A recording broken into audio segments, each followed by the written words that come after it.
We've been playing around with this metaphor of seasons and how the seasons of our spiritual life relate to the seasons that we experience here on earth as part of God's creation. So if the season of simplicity is like spring, where God is popping up all over the place, and the season of complexity is like summer, like those sort of humdrum days of summer where we get into this routine and there's a long laziness about it. Then the season of perplexity is like fall, where everything seems to sort of shrivel and die. Then that leads us into the season of harmony. And I thought it was interesting that then this would be paired with winter.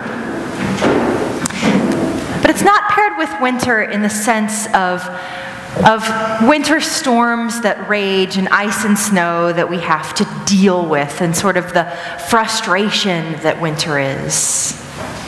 No, we can think of the season of harmony as the winter that we know will give birth to spring again. Where in winter we know that there are bulbs under the ground that will birth new flowers. That the winter frost will thaw and will give birth to new life again. It's resting in the promise that winter holds. That's what the season of harmony is all about. And it is indeed good. That's what we'll be exploring today. So let us join our hearts and minds in prayer as we prepare for the word preached. Oh God, may the words of my mouth and the meditations of each of our hearts be found acceptable in your sight. For you are our rock and our Redeemer. Amen. God created the heavens and the earth, the land and the sea. God created the plants and the flowers and the trees and the animals, both of the land and of the sea below and of the sky above. And God created us.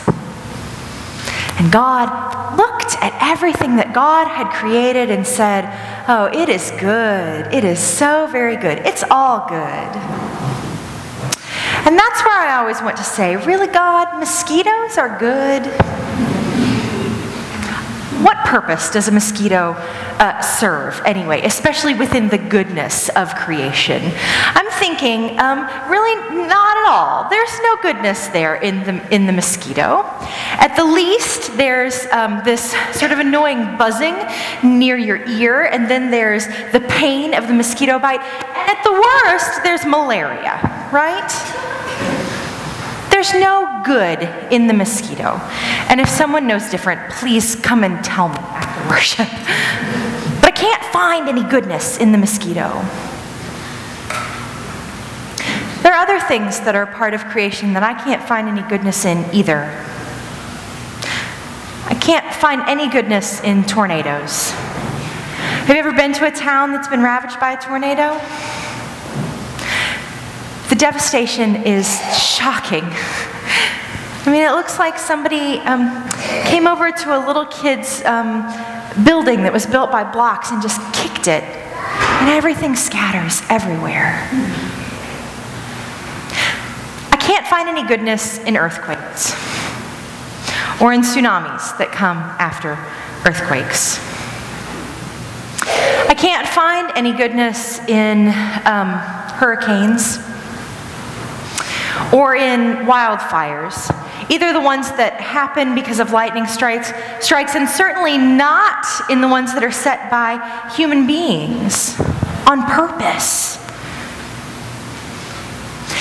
And for that matter, it's a struggle sometimes, isn't it, to find the goodness in other human beings, especially when they do horrible, awful, horrendous, evil kinds of things. How can that be good? And I certainly can't call illness good, especially the kind of illness in which we see no hope. it, God, really, that you can create all of this and allow for evil in the world, for bad things in creation, and still call it good? How is that possible? Now, if we were still in the season of perplexity, these questions would be for us a roadblock. They would be for us a stopping point, maybe a detour, often to some other question regarding our spirituality. But mostly, when we find ourselves in the season of perplexity, these are the kind of questions that stop us in our tracks and leave us without any hope of much of anything.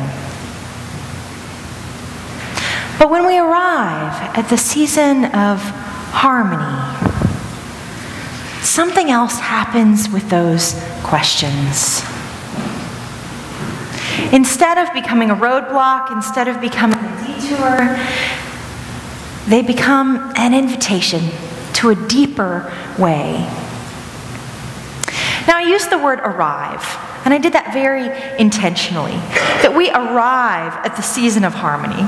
Why? Because very few of us wake up one morning and say, I have decided I'm going to move into the season of harmony. Yes, I am. I am no longer going to be stymied by my questions. In fact, I am just going to be at one with the universe, and I'm going to call it all good. No, it doesn't happen that way.